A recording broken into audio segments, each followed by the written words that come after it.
On July 8th, Vice President JD Vance delivered remarks in Milwaukee, Wisconsin, highlighting the Trump administration's efforts to combat government fraud and protect American taxpayers' dollars.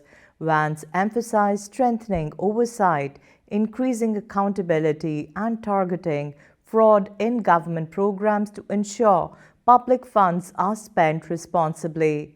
The visit is part of the administration's broader push to reduce wasteful spending and improve fiscal accountability. Take a look. Thank you. It's great to be here.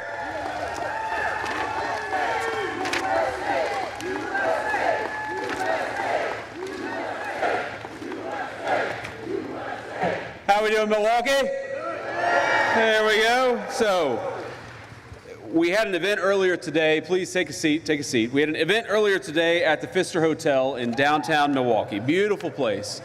But I gotta be honest, I had a little bit of PTSD because the last time that I was in that hotel was the 2024 RNC convention.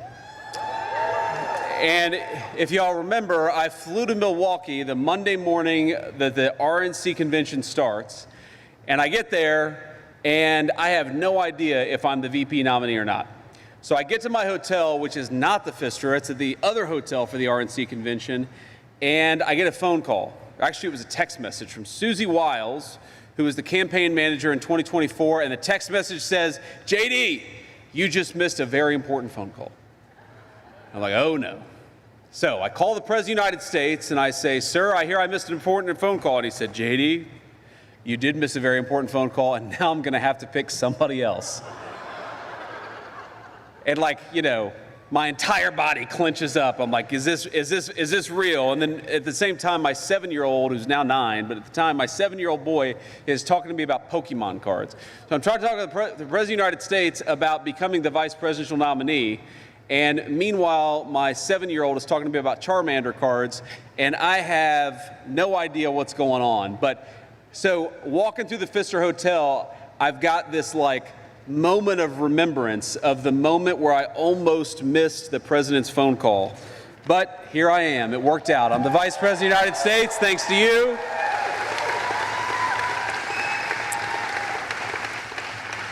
So we're here to talk about fraud. We're here to talk about protecting your taxpayer money, and most importantly, we're here to talk about protecting the programs that exist that are funded by the generosity of the people in this room and that ought go to the people they're meant for and not to make fraudsters rich. It's a very, very simple principle.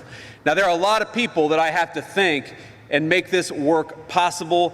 And first of all, I've got to thank our great CMS administrator, Dr. Oz. Where is Dr. Oz at? He might be backstage, but Dr. Oz and our team at the Fraud Task Force, Kim Brandt and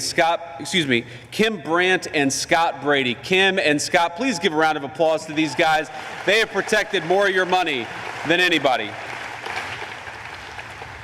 Now, we could not have done what we did were it not for the support of our incredible congressional allies. We're going to talk a little bit about the fact that we've saved you all billions and billions of dollars that was going to fraudsters. That's money in your pocket, which is exactly where it belongs. But we couldn't do that without a couple of great congressional representatives, and in particular, I've got to give a shout out to Representative Brian Stile. Where's Brian Stile? Please stand up, man.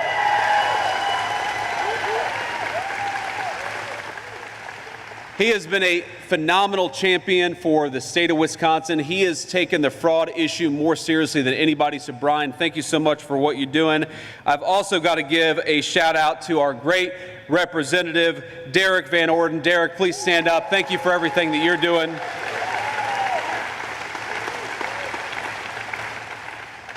And I got to say, it would be so nice to have a governor in this incredible state, one of the most beautiful states in the union, especially this time of year. I love Wisconsin, or as you guys say, Wisconsin.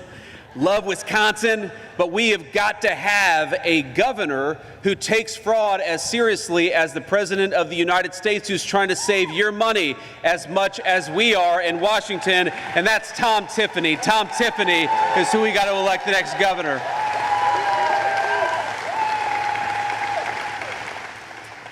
And I also want to give a shout out to Representative Glenn Grothman. Where is Glenn at? Glenn, thank you for everything that you're doing. God bless you. And then Representative Tony Weed. Where is Tony at? Tony, thank you so much, man. So proud of you. And of course, he's a little far away from home, but our representative, or not yet a representative, runner up for North. Look, this, stand up. Good-looking guy, young guy is going to make the next great congressman.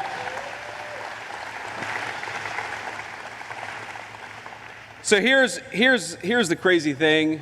Ladies and gentlemen, we don't have two parties that disagree about tax policy or regulatory policy.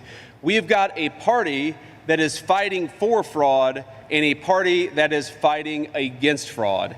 And I don't know about you, but how about we give more authority, more power, and more influence to the party that is trying to save your money and send the fraudsters to prison? That's all we're trying to do. Now, let me talk about a few of the things that we've been accomplishing here. So the very day after the State of the Union address, where the president makes me the leader of the anti-fraud task force, what we do is we go about the business of stopping these companies that are set up to provide durable medical equipment. You know, this is hospital beds, oxygen tanks, things like that, things that the American people need, and the Medicare program exists to ensure that our seniors have access to. Now, what happens, though, is that there are people setting up these programs, setting up companies that sell durable medical equipment, and they're not selling a single product, but they are billing for lots of product. Billions and billions of dollars was being billed to you, was being billed to the program that exists to ensure that our seniors have health care. And you know what that means. Number one, the fraudsters were getting rich, but number two, our seniors who desperately needed those resources, who needed the hospital beds and the oxygen tanks, they weren't getting them because the fraudsters were getting rich off the generosity of the American taxpayer. So you know what we did? We came in and we said, we are not sanctioning a single one of these companies to defraud the American people. If you say that you're going to provide medical equipment to our seniors, we're going to confirm that you're actually delivering product before we pay a single one of those bills, and we save billions of dollars. And you know what happened is we had great support from Brian Stile and Derek Van Orden and all of the other great congressional representatives to keep that money out of the hands of fraudsters to ensure that it went to the seniors who needed it. And you know what happened? Not a single congressional Democrat stood up and said, we are going to fight back against fraud. And that's the problem with modern congressional Democrats. You know, I was raised by blue-collar Democrats. They were Christian, patriotic people, union steel workers who loved the United States of America. But my mama and papa, the people who raised me, they supported Democrats because they felt like the Democrats of 20, 30, 40 years ago had better policy. Now, you may agree or disagree with that, but today, this is not about better or worse policy. This is about who is supporting the fraudsters and who's supporting you.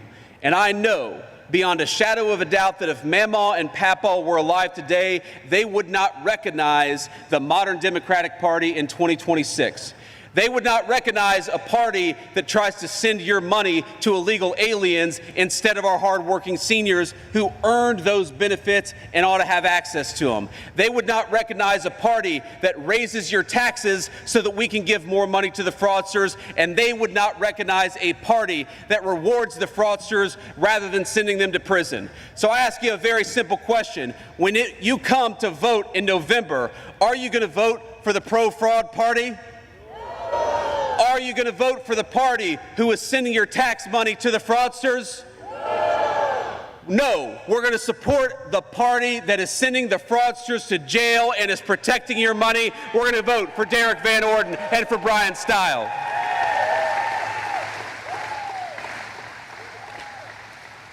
Now, I want to talk about another fraud crackdown, and this is almost hard to believe, but you know, we have a program called the H-1B visa program. And this goes to show how broad-based the fraud task force is we're fighting for your taxpayer money, but we're also making sure that fraudsters don't take advantage of these visa programs.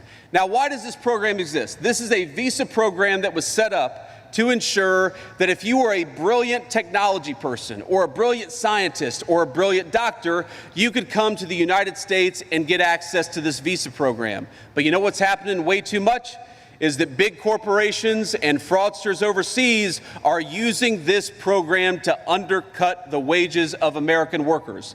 So you know what we're doing in the Trump administration? We're saying no more. If you are trying to take advantage of that visa program, you are not allowed in to the United States of America. Today, I'm proud to announce that the Federal Department of Labor has started dozens of subpoenas and investigations into foreign fraudsters who are trying to take advantage of the H-1B visa program. Here's a simple principle, ladies and gentlemen. American jobs ought to go to American workers and not foreign fraudsters, and the Department of Labor is fighting back against it. Now here, I want to talk about something else here. To my right, to your left. This is a program, again, there is so much fraud, or there was so much fraud in the federal government, we're taking it off of the books. But so much fraud, I didn't even know this program existed, okay? So what is allografts? These are the, skin grafts that people get when they get a wound or they get a burn, a very, very important medical procedure, but a medical procedure that was being radically taken advantage of.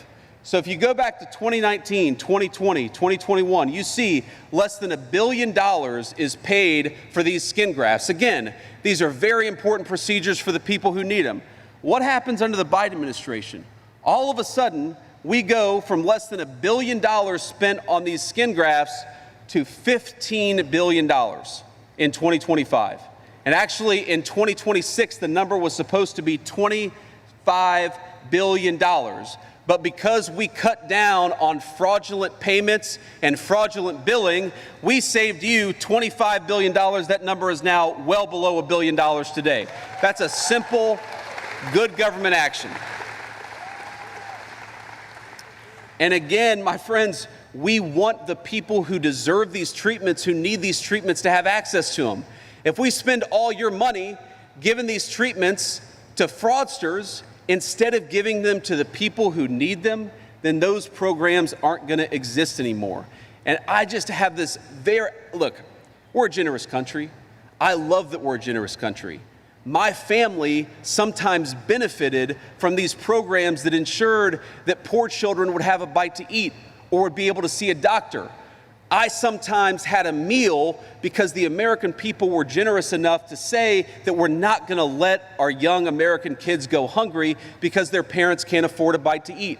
I think that's an amazing, amazing thing about our great country, is we're generous enough to lend a helping hand to our fellow citizens in need. But when your government allows, whether in the state or the federal level, when we allow that money that ought by rights go to feed poor children, but instead goes to fraudsters, we destroy the social fabric of the United States of America. So what I take very seriously as your vice president, what Derek Van Orden and Brian Stile take very seriously as your congressional representatives, and what Donald Trump takes seriously as the president of the United States, is this sacred promise that it exists between the government of the United States and its citizens. That when you pay your tax dollars, it goes to the people who need it, not to the fraudsters, which is why we're throwing those fraudsters in prison. It's exactly where they belong.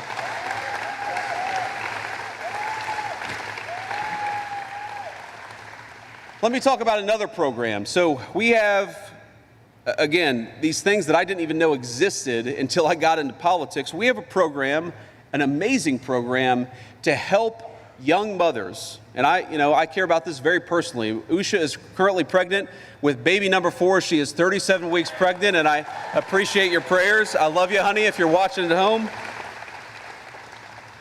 But we have a program to ensure that at-risk moms can get the prenatal care that they need. Now, you may not know this, but one of the leading causes of infant mortality in the world is actually not what happens when the baby is born, it's what happens before the baby is born. When the mom can't get the medical treatment she needs, when the mom can't get access to the resources that she needs. Okay, we try to solve that problem. And again, we are able to do so in part because of the generosity of the American taxpayer. But you know what? In Milwaukee, with the government of this state looking the other way, we had people who were allowing fraudsters to get rich off of that prenatal care without providing a dime of services to the young moms who need it. And I want to point to this woman. Now, I want to be clear that the woman in the back did nothing wrong. But look at this woman in the front with the smug look and the Louis Vuitton bag.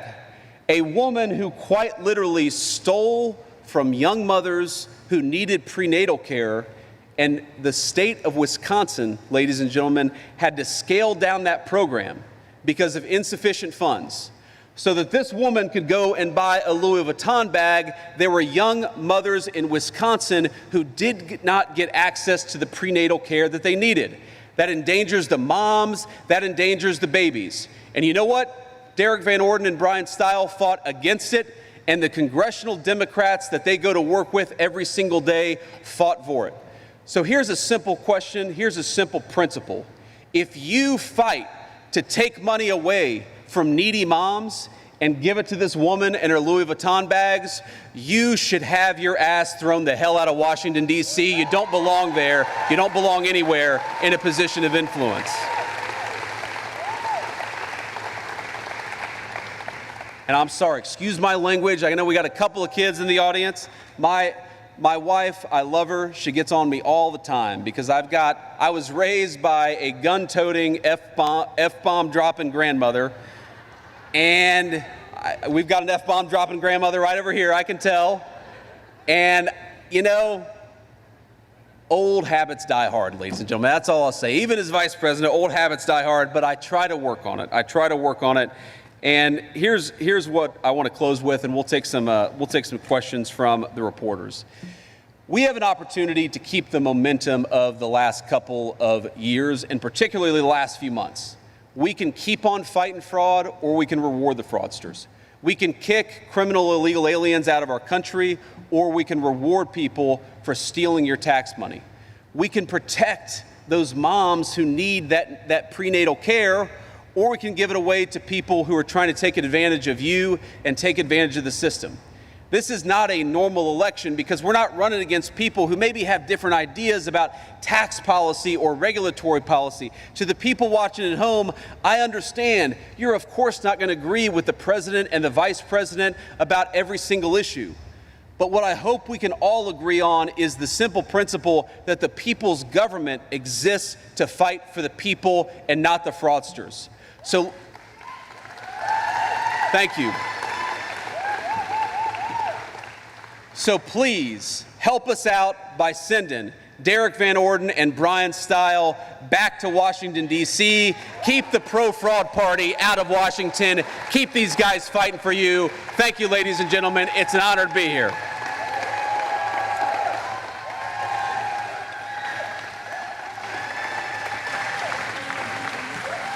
Now, I'm going to take some questions here. But it's funny, you know, sometimes people call, I got to make sure it's not the president. He's over at NATO right now. Okay, it's not the president. But let me start with the local reporters here, and go ahead, guys, and fire away. I'm an open book. I'll answer any question. Mr. Vice President, welcome to Milwaukee. Welcome to Wisconsin. Welcome back. I'm Julia Fellow with 620 WTMJ. You've been overseas. The president is just coming back from Turkey. Memorandum of Understanding. We're looking at gas prices, what's going on with the Strait of Hormuz. The president was saying that he was going to strike tonight, like now. So can you tell us what is going on right now? Where are we with the war in Iran? Yeah, so look, we made a deal with the Iranians, and we had to step back a little bit. Before you even get to the deal, the simple fact is that thanks to the incredible efforts of our amazing U.S. military, to Pete Hegseth and Dan Kane, the President of the United States, just amazing people. But most of all, thanks to the troops, we came into the situation with maximum leverage and maximum strength. Their nuclear program was destroyed. Their conventional military was destroyed. And you've got some people within the Iranian system who are saying, you know what? We want to change our relationship with the United States. We want to turn over a new leaf. And the president said, okay, we will sit down at the table and negotiate and see if the smart people in that system can take over from the crazy people. Well, here's the basic deal that we cut. The basic deal that we cut was, we'll lift our blockade if you stop shooting at ships. But if you shoot at ships, we are going to punch back, and we're going to punch back harder than ever before. That was the deal. They said they would stop shooting at ships, and what happened 24 hours ago? They started shooting at ships again. Now, they were good. They were well behaved for about a week, but then they started shooting at ships. So the deal is very simple. If they shoot at ships, we're going to knock the hell out of them, and it's that simple, and that's the basic way it's going to work.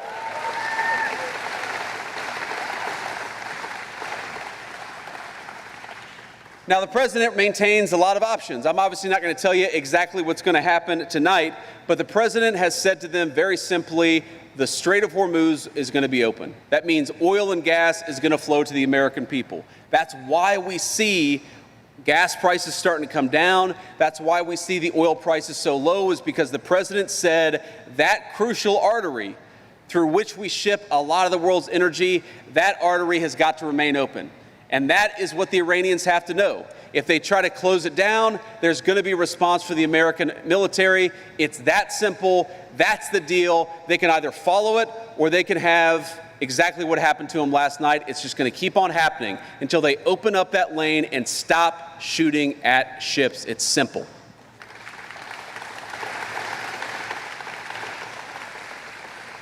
Next. Thank you, Mr. Vice President. Matt Smith from WISN TV in Milwaukee. The president has talked about election fraud as well a lot. Just yesterday, Milwaukee's mayor sent your office a letter saying he would love to meet with you and some election officials here in the city after agents started asking questions and interviewing people about 2020 again. So I'm curious, what can you tell us about the FBI investigation here in Milwaukee into 2020, and why are they re-looking at that election here in the city?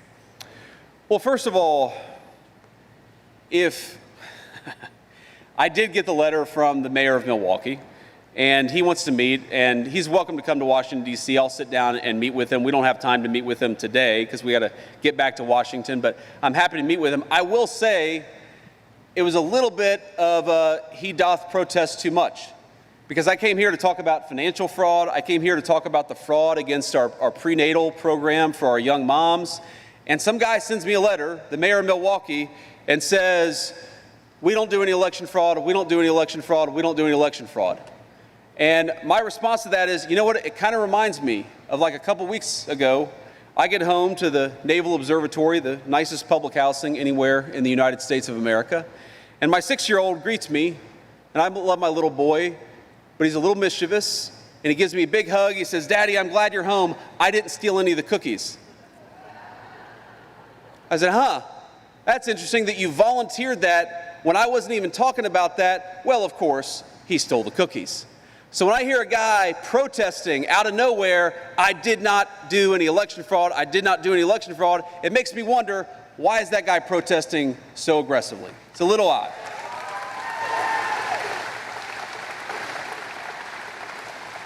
The second thing I'll say is, look, there's, of course, this big debate about how much election fraud happens in the United States of America. You guys know my views. We're not going to settle this here. First of all, any election fraud is too much election fraud in the world's greatest and oldest constitutional republic.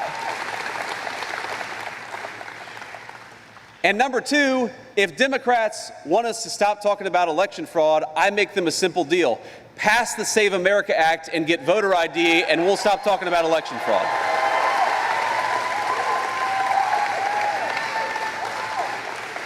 We are the only advanced democracy anywhere in the entire world that doesn't require you to show a voter ID to vote. It's simple. Just give us election integrity laws, give us voter ID, and then we will have the confidence to say to the American people there's no cheating. But when they say, number one, we don't want voter ID, and number two, there's not that much cheating in our elections, it's natural for all of us to say, not much cheating is still way too much cheating, so stop it and give the American people voter ID. Thank you. Next question. Thank you, Mr. Vice President. Vanessa Kelson, Gray Media. What will happen if Wisconsin Governor Tony Evers does not hand over the SNAP rolls or the Medicaid enrollment data to your administration?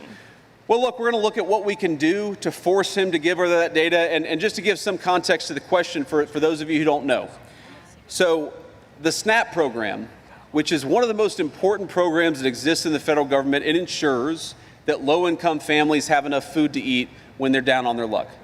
Would you be shocked to know that most states do not do eligibility checks for the SNAP rolls anywhere? Doesn't happen in California, doesn't happen in a lot of other places. I'm the Vice President of the United States, and I could not tell you, not because I don't want to, but I cannot tell you whether the state of Wisconsin has illegal aliens who are ineligible who are receiving food stamp benefits paid for by your tax dollars. And the reason why I don't know the answer is because the governor of this state will not give us the data that allows us to say, well, this person is eligible, this person is an illegal alien, scratch them off the list. Now ask yourself,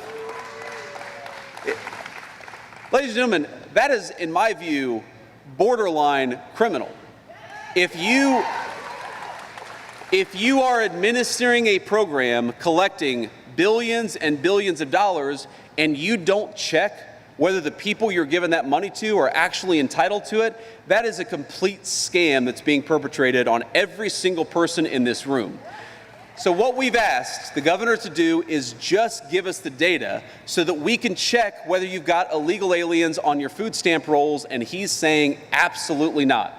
And I think the only plausible explanation for that is that he cares more about protecting illegal aliens than he does the good citizens of Wisconsin. It's a scam, and it has to stop.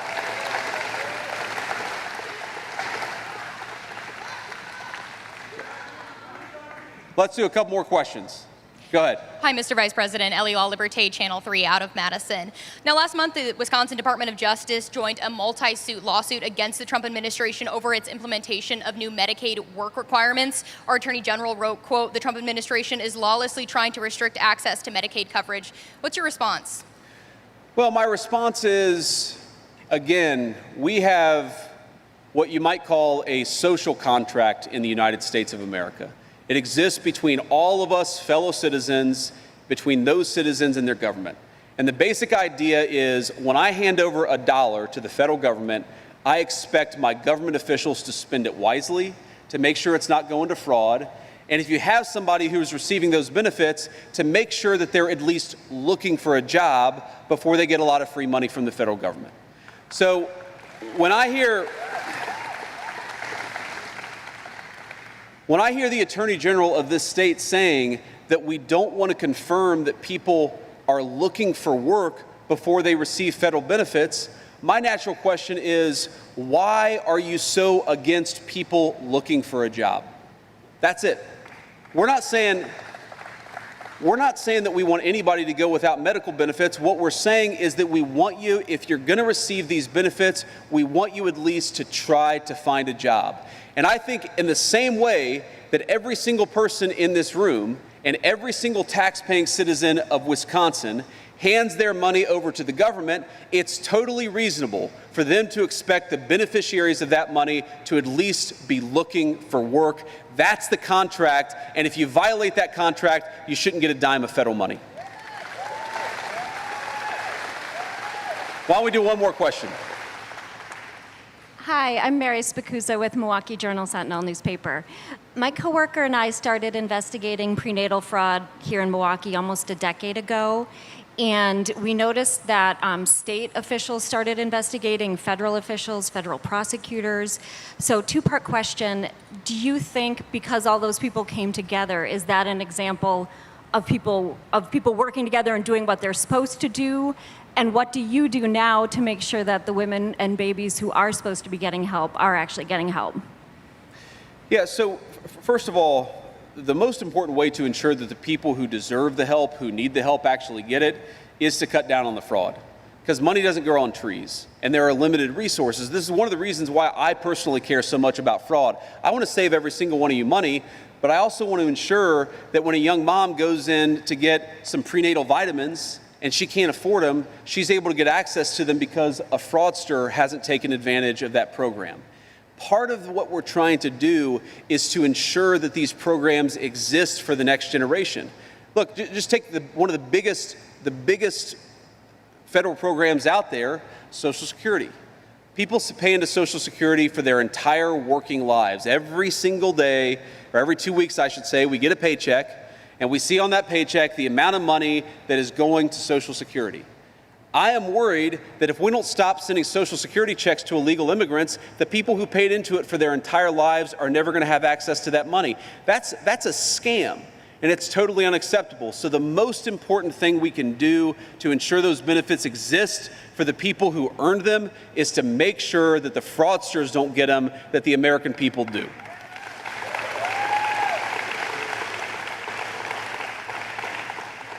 But you also asked about this mail fraud investigation, and absolutely, the answer to your question is yes. I think that's a great example of the federal government and the state government working together to cut down on fraud, and we want to see that model replayed and replicated on a number of programs. The problem is there are certain programs that, for whatever reason, most, not all, by the way, because I'll give great credit to the blue state governors who are working with us, but most blue state governors, if you want to check, for example, whether illegal aliens are getting food stamps, most of them are saying, we're not going to do that. If you want to check if illegal aliens are getting access to Medicaid health benefits, most of the blue state governors are not willing to do that. And I think it's just sad that this should be a bipartisan issue. If you're a Democrat and you believe that Medicaid should exist to provide good health benefits to people who can't afford them, then why don't you want to cut down on the fraud? If you care more about fraud than you do about these health benefits, it starts to make it look that you care more about illegal aliens than you do about the citizens of Wisconsin. That's what it looks like to me. So I'll say to the governor of this state, even though he's not of my political party, the attorney general, anybody else, you have an open offer to come into the White House and to talk about how we can combat fraud together. I will work with you. I will make it easier. I will give you federal resources. I will do whatever I need to do. But it's got to be a two-way street. If you're hiding the food stamp rolls because you don't want to tell us whether illegal aliens are getting food stamp, that's not cooperation. That is you hiding criminal conduct from the American people, and it's a scandal, and it absolutely has to stop.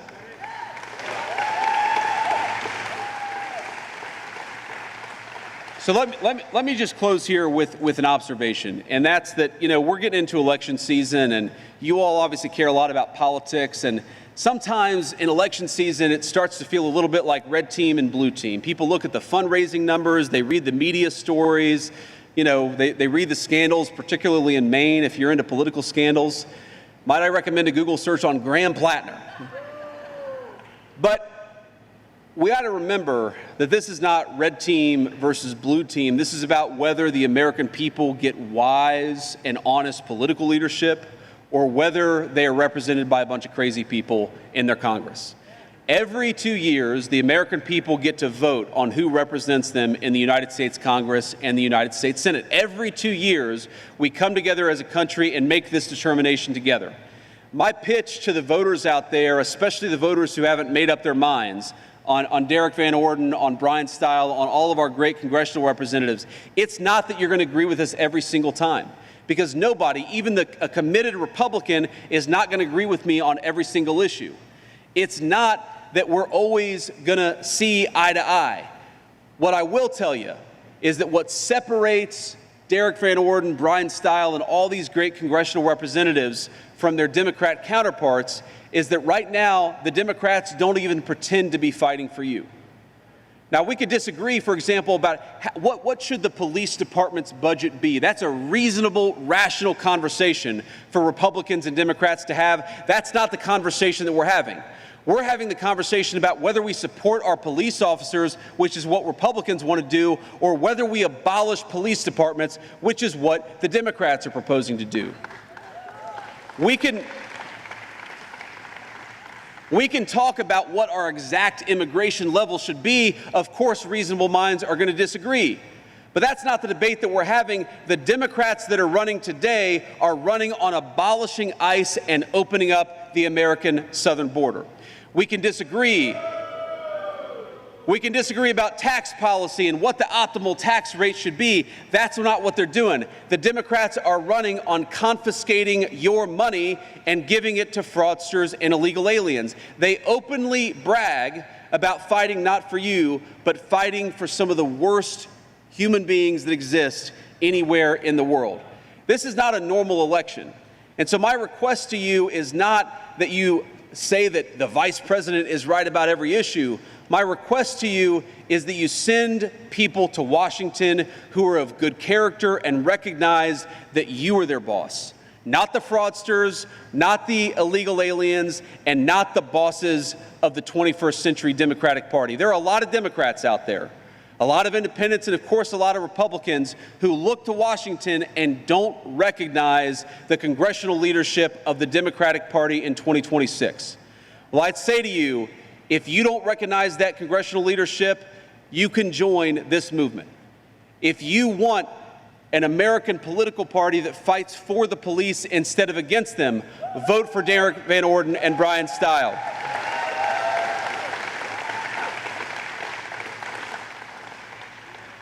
If you want an American political party that cuts your taxes instead of raising your taxes to give it to fraudsters, then you got to support Glenn Grothman and Tony Weed.